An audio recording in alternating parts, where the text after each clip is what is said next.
It's your boy, Tony Hoffman. Welcome to the One Choice Podcast.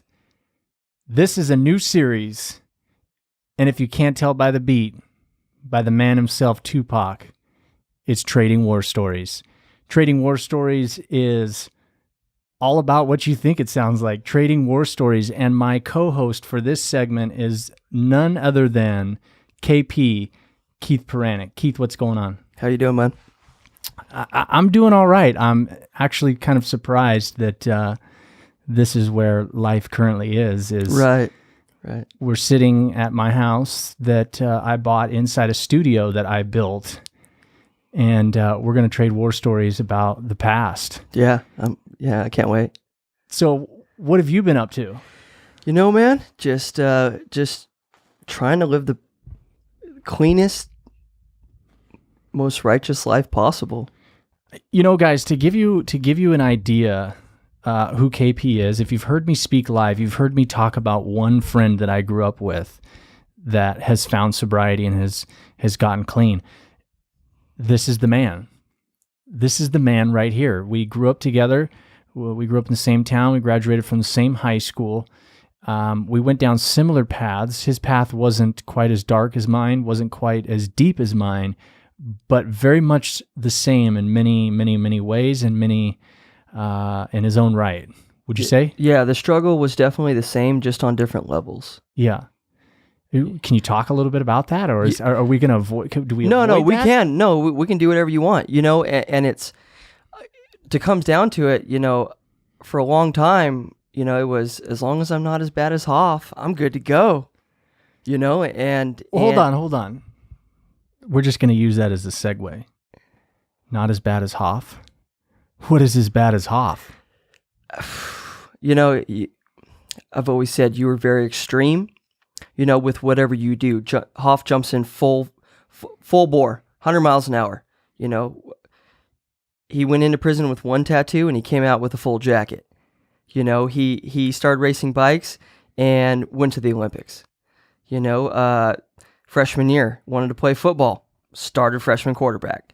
You know, you're very extreme at the way you push yourself and end up in things.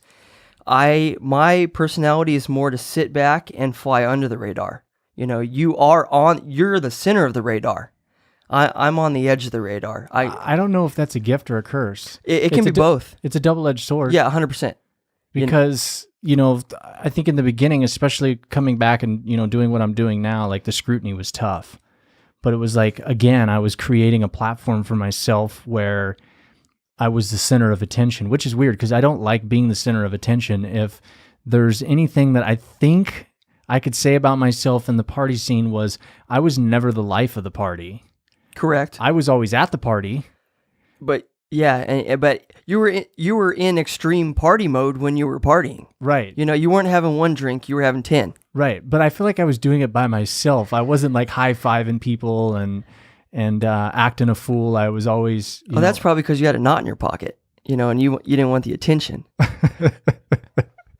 If you don't know what a knot is...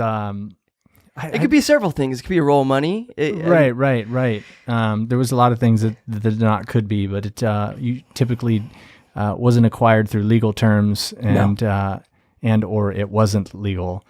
And so, you know, this is one thing that I tried to do this when I was creating my documentary.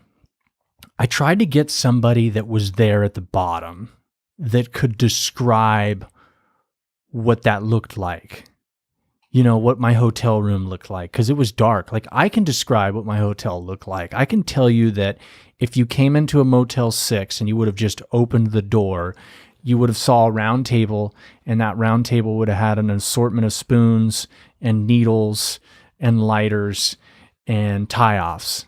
And immediately you would have seen, you know, the chaos of addiction at its fullness, like where the only thing left after that is death. Jails, institutions, and death. Right. I mean, that's where it was. Now, even you can't describe that because we disconnected. Right. We disconnected it I would say long before that, 1 or 2 years. Yeah, and it came to the point where when it came to you, in my mind, no news was good news. because all the news I heard, it wasn't good. It was, you were definitely headed down that path in the fast lane, and where I'll cruise over to the far right lane and be just as destructive, just at a slower pace. Yeah. But I can describe your letters from prison, and how low you were, and just that content and that's what I mean. Like, I'm reading these letters from prison from one of my best friends, and I'm thinking, like, we grew up streets away from each other with very similar families on some levels, and how is he there and I'm here? Yet, and that was my cosign to myself, was I'm not doing as bad as him, so I can still be doing what I'm doing. When in actuality, I was directly right behind you, just at a slower pace. Yeah. And, I think one of the things that I used to share in my speaking live was, I remember the first night homeless was leaving Nate's house. And as I was walking from Nate's house to the high school, I was constantly thinking, why isn't this happening to anybody else? Why isn't this happening to certain individuals that I picked out in my mind where they were still doing okay? But years later, by the time I had gone to prison, it had almost turned out exactly the same for those individuals. It just took time. Right. I was just ahead of them. Right. And so when do you think, trading war stories, the first story of the beginning where you would have thought, okay, Hoff's off the rails? The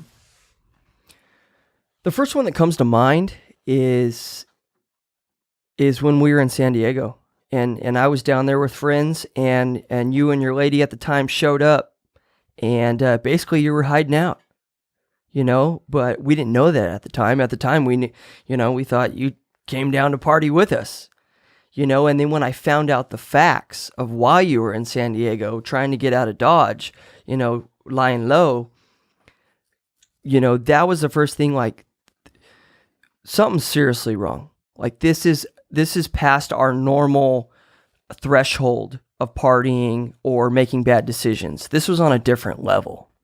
What you guys had done previously to that. And, that was the first clue to myself, was like, I cannot be directly behind Hoff when it comes to this, because I can't keep up.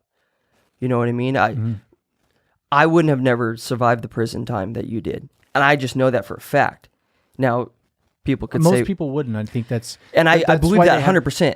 That's why I think they have a threshold. 100%. My threshold was a lot lower than yours. Or excuse me, higher than yours. Right. And, at that time, it was... Everything was a party, 6 nights a week. And then when you guys showed up and we actually saw your faces, we actually saw your body language, what you were going through, that... Can you describe that? Because see, this is the thing. Like, I try to tell people, when you start working out, you don't see the progress in the mirror. Right.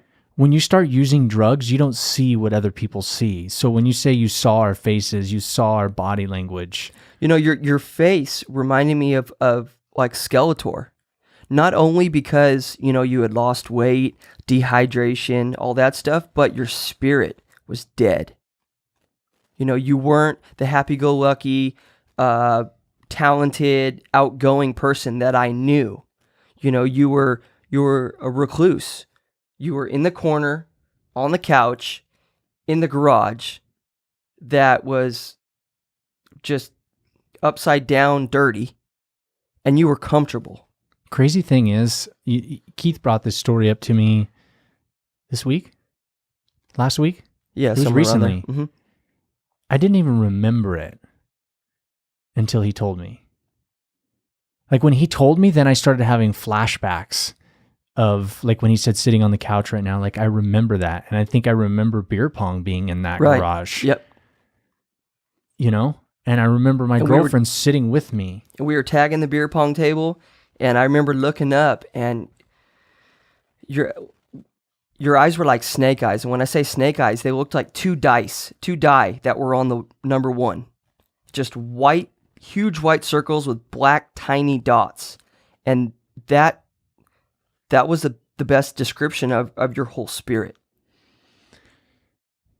Was there conversation with anybody in that moment? Do you remember like side conversation, like what's up with Hoff? Or I remember asking friends that were there, where'd he come from?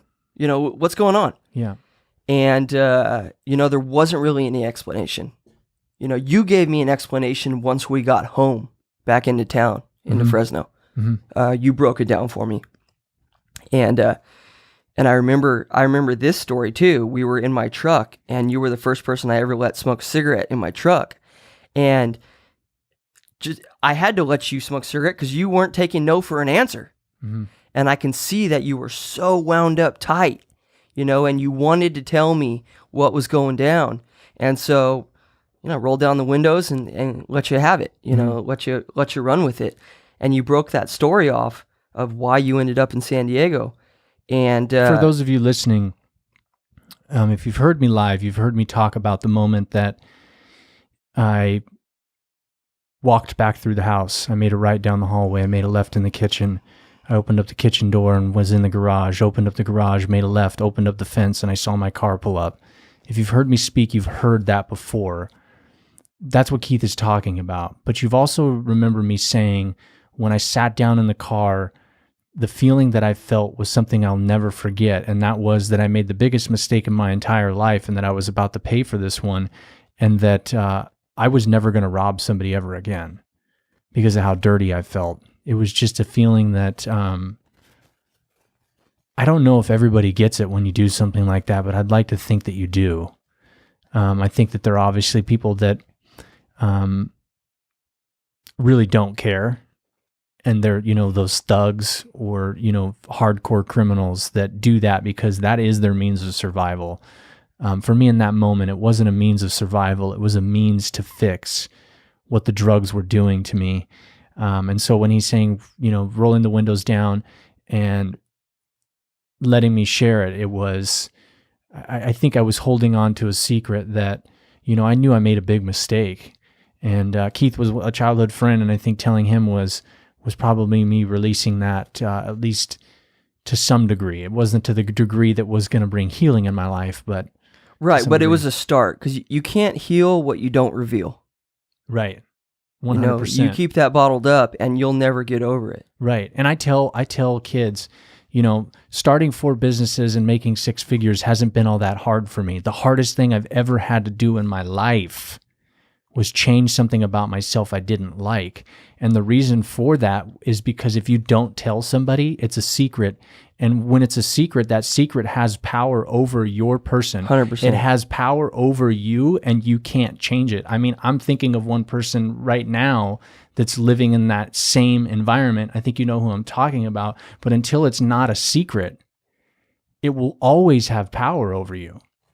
And so I think that you're right. It was probably a start.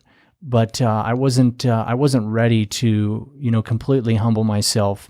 I didn't admit that I had a problem at that time. I didn't believe that I had a problem at that time. I was completely in denial as a result of my addiction. And so, is there more to that? You talk to this friends and ask them where I came from. We end up in a car later. Yeah, at the time, everyone was very vague. Because we all had each other's backs, right? So no one wanted to spill the beans totally. Mm. Little tidbits here and there, but until you and I were alone back in town is when you came clean to me. And, it was like an episode of Cops. Like that stuff that growing up in our neighborhoods, we weren't accustomed to. So when that stuff came out, I mean, it was a real shock. It was an eye opener. Like, we're on a different level right now. Like, shit just got real. And I think it was for everybody. 100%. Because I think at that time, Yoshi was still alive. Bob was still alive. Yeah, it was still a party. It was still the party scene. Everybody was still alive. Everyone was still using, but it was on a level where it was socially acceptable. Minus me. A couple of us, I think, were. Yeah, no, you had stepped up in your extremeness on every level. Right. You know, from attitude to using to just the way you looked and the way you carried yourself. Mm-hmm. You know, that was on a different level. But, you know, going backwards, you were always on a different level on certain regards. So I had to channel that. Of course, honestly, and that's why you were successful young before the drugs. You channeled that into becoming star quarterback or point guard. Right. But I had to channel it even more, through my spiritual relationship and understanding how there were qualities in myself. We're fast forwarding. I'm in prison now when I'm talking about this. I had to understand that my talents, as great as they were a double-edged sword, because in my greatness of my talents, and when I say my greatness, I mean my greatness. If you're listening to me right now, you have your own greatness and whatever talents that you have. So don't think that I'm boasting. I'm just saying the talents that I obtained that are my own greatness. My greatness can produce pride, ego, cockiness, treating people unfairly, because it could make me feel like I'm better than you. Or my gift could produce humility through strength, humility through weakness, recognizing that everybody has their own gifts, has their own passions, and just because mine are different than yours, it doesn't make me a better person than you. That my gifts could produce a platform to give to others. It was like I was totally starting to understand that I had gifts, but there was a certain perspective, or there was a certain level of consciousness with myself and my creator that I had to understand. Otherwise, my gifts couldn't work properly. I would produce the works of myself, and the works of myself are always perverted. Right. You know what I'm saying? Yeah, to much is given, much is expected. Right. And I truly believe that everyone's born with their own special individual talents. It's how you develop them. Right. Is going to be the end result. 100%. Stewardship. Me being a Bible person, it talks the parable of the talents. There was a guy that was given 1, 2, 3, and the guy that had 1 buried it. The other guy that had 2, he multiplied it, made it 4. The guy that had 3 multiplied it, turned it into 6, or whatever number it was. It's been a while for me on that story. But the good steward was able to multiply their gifts. The one that wasn't a good steward just hid it and didn't do anything with it. They didn't recognize that their talent was for a short period of time called life, and that in that lifetime, in that span of life, we're expected to do good with it. And this isn't a hell or heaven conversation. This is just life. Remove God from the situation. You want to be a good person? You need to give. You want to be a good person? You need to recognize that your talents don't make you better than other people. If you want to be a good person, when you see somebody in need, you should help them. Right? Yes, sir. And so, I think watching me squander those, these are perspectives that I don't get to see. Yeah, it was very disappointing on some regards, on some levels, that you had this talent that I could have never been the star quarterback. That's not in my DNA. I have other talents. Throwing a football was not one of them. Mm-hmm. But growing up and in our society from which we lived, your talents excelled you to popularity with teachers, girls, friends, and I love being popular with girls. Who doesn't, right? Who doesn't? You know what I mean? Another gift and a curse. Right. Woo. But, and it was disappointing, just to see, some of that go to waste. And I think, backtracking a little bit, that was the first time I felt disappointed in you was the San Diego experience. Because, when it had got to that point, we were still in contact, but we didn't hang out like we had hung out in the past. Yeah, we used to hang out every day. And Close to every day. And, I looked up to you, for your athletic abilities and maneuvering through with co-eds and things like that, where, that wasn't my strength. Mm-hmm. And when I saw you down that path, it was, like I said, it was a real eye-opener. You were the shell of the person that you were and that you are today. You were just getting by. It was basically, you were in survival mode, mm-hmm. and you were just going through the steps to survive.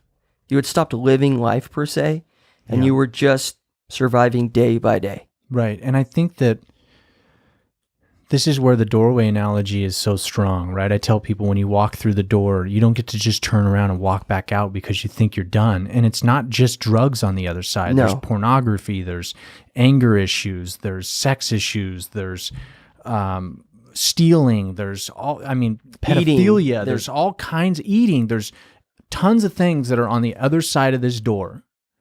And once you walk all the way through, there is a component that makes living nearly impossible. It's secondary. It's secondary because you have to take care of the vice first. And when I have to relive those moments, it's crazy because I think about my mindset now versus my mindset in times like that. And I was trapped. I was in prison. My mind was in a very, very small box. And it couldn't leave that. There was no happiness. There was no serenity. There was no peace, contentment, joy. There was no excitement. It was a constant running from shame, guilt, sadness, depression, self-pity, and blaming other people for my problems.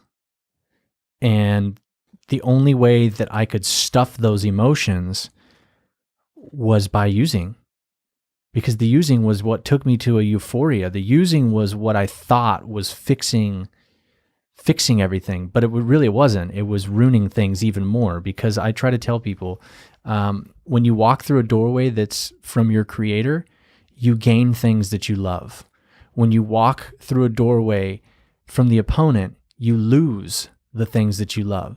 And so if you want to know what direction or what path you're on, all you have to do is look back in the last 5 years and ask yourself, what have I gained in my life that I love? And what have I lost in my life that I love? The answer was pretty simple for me. I'd lost my family by that point. Yeah. I wasn't hanging out with you much. You had few friends, and and so-called friends. Because right. I wouldn't call them friends, because as soon as stuff went down, they were the first ones to put you on paperwork. Right. And they're not my friends now. Maybe a couple. I could think of a couple, that kind of, may have found some sobriety in themselves, and have been, influenced in some way, even if it's just at a far distance, at what I'm doing now. And we have somewhat of a relationship in terms of speaking, even if it's just once a year. Right. But yeah, I think that's... it's a dark time. It is a very dark time, and just the absence of light was the best way to describe it. You didn't have a twinkle in your eye per se. You wouldn't, like I said, you had a dead spirit, and the people closest around you had dying spirits. Mm-hmm. Your girl. Whatever happened to her? I was going to ask you that. I don't know. It's a funny story. So I was dating this girl during the time of the robbery. Obviously not going to mention her name or anything like that. But if you know me, you know who I'm talking about. She wasn't a bad person. She was obviously wrapped up in the same stuff that we were wrapped up in. But some people just disappear, and you don't ever see them again, and you wonder, whatever happened to them? She obviously worked with the cops against me in my case, which I don't blame her. I'm not one of these people that it's like snitches get stitches. Not anymore. I don't live with that mindset. I might listen to music that preaches that from time to time, but I don't live that, and I don't believe that that's the route. But I saw her dad in like 2010, he was a heavy equipment operator, and I think he worked for the city of Fresno. Did he want to kill you? Dude, it was the most awkward moment ever. We got to the track, and we were, at that time, I think we had a key, so we had private access. And so we roll in, and these 3 guys stop us that are driving these tractors. You can't come in here. You can't come in here. And this little guy like puts his hand on my shoulder, not like like pushing me or, going to fight me type thing, but just hold on. And we connected eyes, and I was like, oh shit. And I think he said the same thing. Oh shit. And this is post-robbery. Right. So this guy probably knows nothing. This is post-prison. So robbery's 2005. I get out of prison December 13, 2008, basically 2009. 5 years have gone by. This guy knows nothing about me, doesn't know that I've changed my life, doesn't know that I'm on a new path, but I definitely recognized that guy, and it was like deer in the headlights. Oh my God. I have no clue what happened to his daughter. I hope she's okay. I hope that she's not... Yeah, I hope by the grace of God she's turned her life around. Yeah. Because that's a dark road. I don't wish anybody harm from my past. You know what I mean? I have my resentments. And that's human. But it's not my problem to worry about, I guess. No, today we worry about ourselves and our loved ones. Yeah, that's the hard part. If you guys listen to my podcast, obviously you've listened to Healing from a Broken Heart, and I talk about one of the struggles is focusing on ourselves. And that's what the program teaches us, is we have to think about ourselves and what our role is and how things are occurring in our life based on the decisions we make, based on the things we allow to occur, based on the people we allow to occupy our personal space. And being honest with yourself is one of the hardest things I have found to do prior to cleaning my life up. Yeah. I heard in a meeting tonight, and it was, let me think how they put it, but it was, and maybe it was yesterday. If you guys wonder, people ask me all the time, do you go to meetings? I do go to meetings. I've gone to a meeting for, I don't know, every day this last 7 days since I've been home. Usually when I'm home and I'm home for a while, I'll go to meetings almost every day. But there was a share where the guy, he basically talked about all I wanted to do was quit drinking and drugging. And then he found out that there was more to it once he needed to stay clean from drinking and drugging. And when you start working a program, I think I've talked about this in a podcast, it almost sucks. Oh, it sucks 100%. Because here's the deal. A lot of people just flow through life completely ignorant and completely lack self-awareness. And so they don't see what they're doing and how it causes strife in other people's lives and in their own lives. And so they're never worried about it because they don't ever see themselves as the problem. Yeah, you got to start with looking in the mirror first. Again, I'm thinking about the same person right now, but it's like I can't think about that person fixing their problems. That's not my problem to fix. I have to fix my problems and my side of the street. And it's tough when you decide that you're going to be honest with yourself and all of your affairs. That means that no matter what happens, you have to take a look at yourself and ask yourself, what's my part? Yeah, you got to four-step it. Yeah. What's your role in this madness? Yeah. Or on the other side, what's your role in this happiness? Yeah, totally. I don't know how we got there, but we're there. And I want to say that before we close this up, if you're listening to this portion of the podcast and you're struggling with addiction, I honestly want to say that it doesn't have to be this way. No, it doesn't. 2 of us are living proof of that. You don't have to live in the torment that you're living right now. You don't have to be in the box mindset of every day being focused on taking care of your addiction or taking care of whatever vice it is that you're dealing with in your life. It doesn't have to be that way. It doesn't have to just be drugs either, by the way. There's addictions of all kinds. But I know that if you don't tell somebody, it's never going to change. And when you tell somebody, there has to be a work that follows it. You know, you have to have a team for accountability. Maybe you need to check into rehab. Maybe you need to go see a therapist. Maybe you need to go see a doctor. I don't know what it is, but you don't have to live the way that you're living. And if you're in addiction like Keith and I used to be, I mean, we're now in I wouldn't say active recovery. We're in long-term recovery. If you're a person that's struggling currently in addiction, you got to give your life to somebody else. Yeah, the first step is to ask for help. That's the first step. 100%. You know, and that starts with one day. Yeah. So I was on a podcast in San Diego, and the last question they asked me is, what is somebody that you would tell, what's something you would tell somebody that's struggling in addiction right now? And you know what I said? Stop listening to yourself. Yeah, stop being a terrorist to yourself. Now, Keith's smiling when he says that because... I identify with this 100%. It's hard to stop being a terrorist to yourself. Yeah, I have impulse control. Yeah. I have impulse control issues, especially in relationships. I hope the person listens to this and you can at least chuckle. Maybe you got something out of this, but I get it. I have impulse control issues in relationships. Now, I'm not going to beat anybody up or do anything like that or slash tires, but I can go 0 to 100 real quick. Real quick. I mean, like, takes me about 3 seconds. It's like a Ferrari. It is. Man, now 2.5 seconds. Yeah, Full-blown Ferrari. But stop listening to yourself. Give your life to somebody else and let them show you how to live in the beginning. Yeah. And give yourself an opportunity. Yeah, take the chance. Just take the opportunity. Make an opportunity to open up yourself. And you have to be vulnerable. You have to ask for help. 100%. Guys, this has been an episode of Trading War Stories with Tony Hoffman. I am your host and my co-host, Mr. KP. Mr. KP. There it is. He's got a radio name and everything, guys. Until next time, we will talk more about war stories. We're out. See ya.